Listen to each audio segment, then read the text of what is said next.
Hello, c'est Stécie, j'espère que vous allez bien. Aujourd'hui, on se retrouve pour une nouvelle vidéo. Une vidéo face cam où je voulais vous parler de 5 astuces postpartum qui me semblent inévitables pour avoir un postpartum un peu plus réussi et un peu moins foutoir. Allez, c'est parti.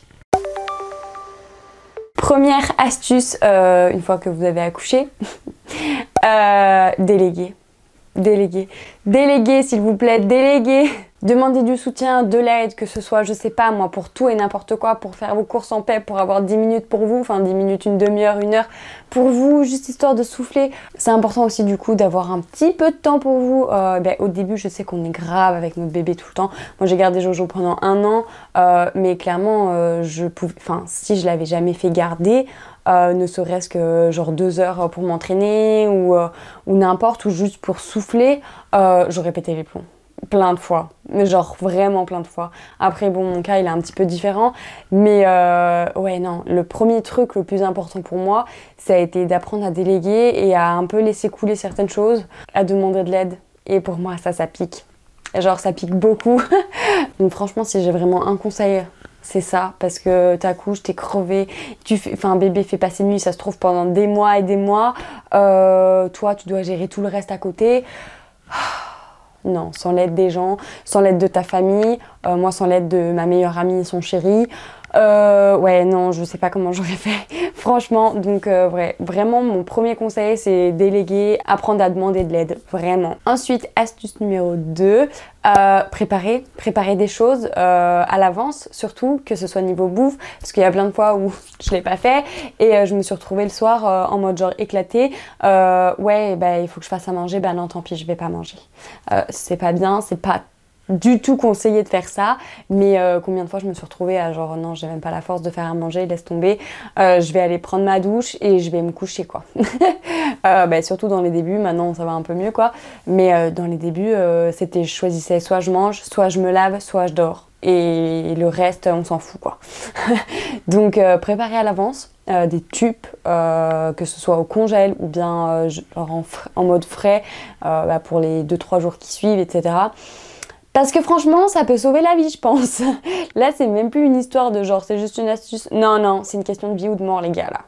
Mais il y a aussi un truc qui est toujours préparé chez moi, c'est le sac à langer de Jojo, avec des couches, avec son carnet de santé, avec des vêtements de rechange, c'est toujours tout prêt, dans le sens où s'il y a une urgence, si je dois absolument l'emmener, je sais pas moi, aux urgences ou j'en sais rien, comme ça m'est déjà arrivé, son sac à langer il est prêt, il y a toutes ses affaires, il y a tout ce qu'il faut pour si ça va pas, et c'est bon quoi, il y a un problème, je prends le sac et je m'en vais, c'est pas genre je me dis mince, il faut ça, et tu cours partout dans la maison, tu perds une demi-heure et genre t'es encore plus stressé. Non, on enlève un stress, ce sac il est toujours tout prêt et au moins je suis tranquille. Ensuite, astuce numéro 3, tenir un agenda. Bon, moi c'était déjà mon cas parce que je suis genre tellement carrée là-dedans, j'ai besoin que tout soit planifié correctement, tout soit noté, etc.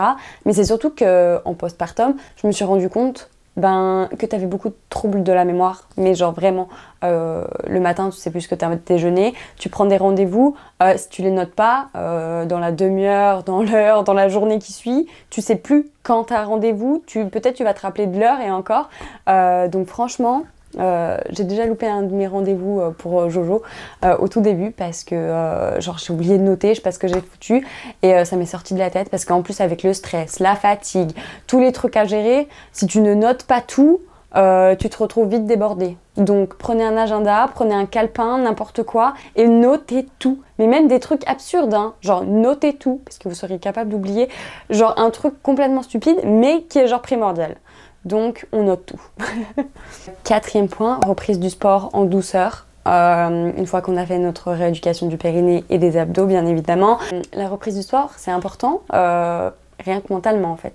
C'est pas genre oui on supporte plus notre corps, on en a marre, ça je vais pas dire le contraire. Mais c'est surtout pour là-dedans.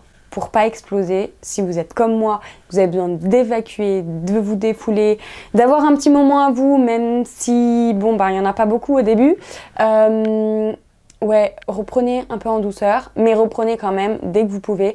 Vous pouvez très bien commencer par des séances style des HIIT, des circuits, des WOD, de CrossFit, etc. Moi, c'est clairement ce que j'ai fait.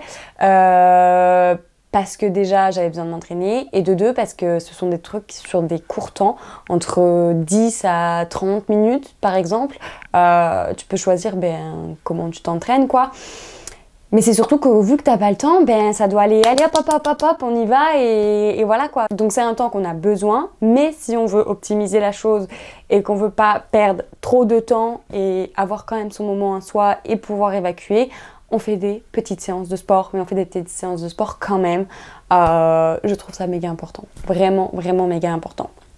Et astuce numéro 5, on continue l'hydratation de sa peau, même après l'accouchement.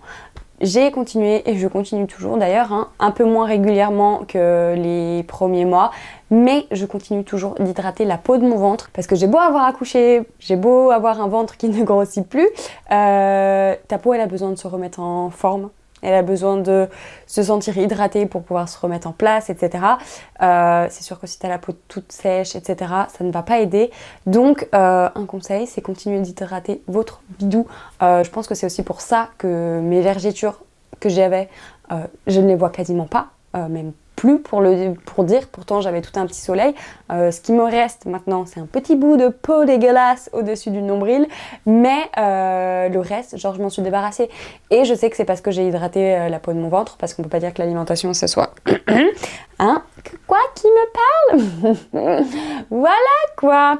Donc, l'hydratation de la peau, méga importante. J'ai vraiment vu... qu'en continuant, ça avait vraiment un point positif et que ça m'aidait vraiment à continuer d'améliorer l'état de ma peau.